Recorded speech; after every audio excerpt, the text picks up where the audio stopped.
Namaste. My name is Rui Zimmerer. I'm an international meditation master. Today I want to speak about true gurus and fake gurus. And I know this theme is very controversial. What I like to tell you is also very controversial. It might be shock you. So I have quite a lot of experience with gurus. So my first guru was Osho or Bhagwan, and my last guru was Amma or Mata Amritananda Mai. She's the president of the Hindus. So if we are going to a guru, we don't know if this guru is a fake guru or if his part or her part is fitting to us and what we should do. And what I have recognized when I went to different gurus, that mainly all gurus want that you going their way instead of our specific own way where they should support us.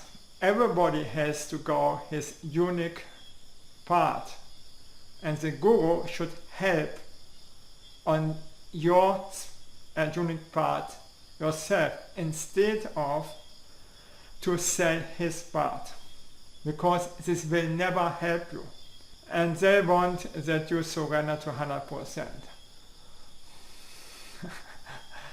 Okay. Nevertheless, the guru is a good leader. He's mainly an alpha guy, he can good lead, and so what choice we then have? Okay, we love a guru, and I think that's the reason why we're going to this guru. So then we can choose to surrender to 100% or say we choose what is fitting to us at best.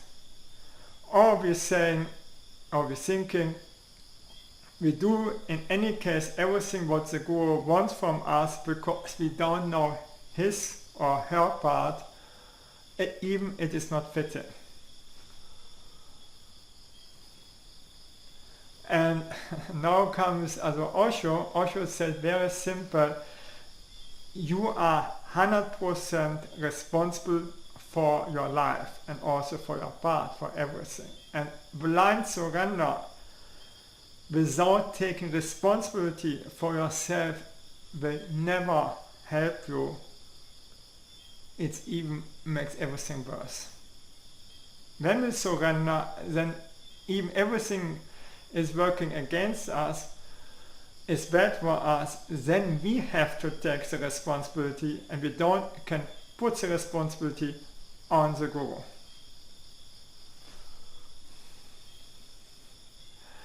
And now comes the next teaching also from him. He said, if we totally selfless, then everything, every guru can help us, even he is a fake guru. On the inner partner, for sure. And if we are self-righteousness, nobody can help us.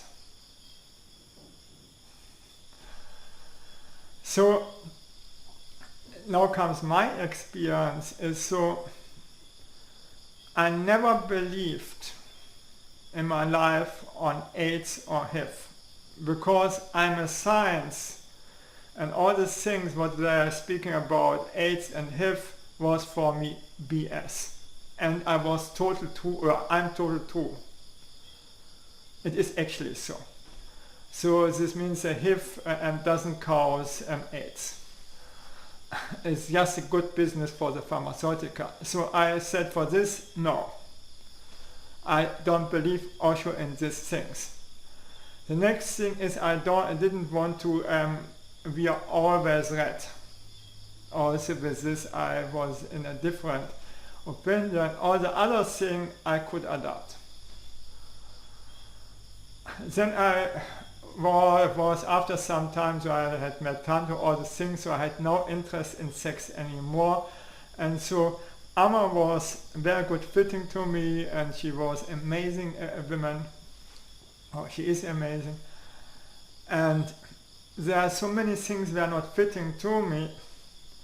And she was riding on karma yoga, and karma yoga is not working. I never have seen any good results from karma yoga for the inner part. For the other people, yes. So most of our gurus want that you work like crazy, selfless, and then you don't have any time for meditation.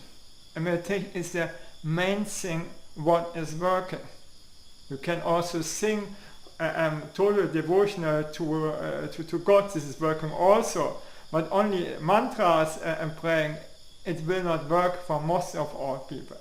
Or to repeat the name of God and so on, the yapa, because then you need a special state where this is working. Okay, then I said, okay, I want to meditate always in her presence as long as I can. And the other disciple had been jealous, or the ashram was against it, and it was a great challenge for me to do this 10 years and so on. It was 8 to 12 hours, sometimes 14 hours, and then even I had to work selfless to make my seva for Amma, and even as a meditation guy, I was one of the strongest guys in the ashram, so I had to lift up the heavy things and to help other people in addition to my meditation and to my seva. So, and I was also a leader and so on. So what to do? So then this means I cut down my sleep like crazy, only 2 meals and so on, to make it short. And I was in the meantime also at many other gurus. This means always I put the responsibility full on my shoulders and not put my responsibility on others. And there are so many fake gurus outside, you cannot believe it. Mainly all are fake gurus. Not all.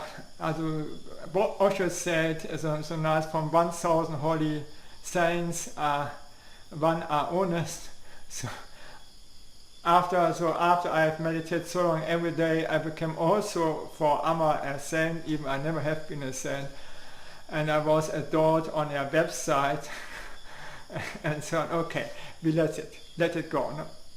So I'm a normal guy, nothing special. No? And then 2 or 3 years later, ago, I've read books about gurus. Before I've done this also, but one first about Sri Chingmoy, cartwheels in a sari, and it was really totally shocking. And in the meantime I was again at Amma, and the whole scenery looked very weird. It was cheating there, it was lying there, and I could not adapt to the situation there. And then it was horrifying a situation, because I went swimming and afterwards a child drawn in the water, and nobody from the ashram had helped, and I was the only guy who went swimming, so they could blemish me that I have motivated the Indian to go swimming and so on. So I left the ashram, and then it was really a horrifying situation for me. And the best was just to escape and so on, no discussion. And then I've read the book Holy Hell, and read from Gayatri. Gayatri is a very honest woman, and what she was telling about Amma, what I could see was true. The other stories, what I don't know. And it was shocking for me by myself. So nevertheless, I'm responsible for my inner part and not the guru. And I got everything out what I want out of the inner part, and even much more, and at the end Amma didn't help me. So I don't care. If you see it from this point on, then we should be aware to which guy we are going. And a true guru will help everybody on every different part, because everybody is different and needs to make different things. And just to teach for everybody you should do selfless service because nobody can do selfless service is not helpful for most of all people. So I'm happy that I could say these things and that I could honestly saying my opinion, regardless, maybe that will hurt you. It hadn't hurt me so very much when I've read both books, you cannot believe it. But nevertheless, I'm still alive. Okay. So honest opinion is hurting always. Okay. And so thank you that I could speak, and bye.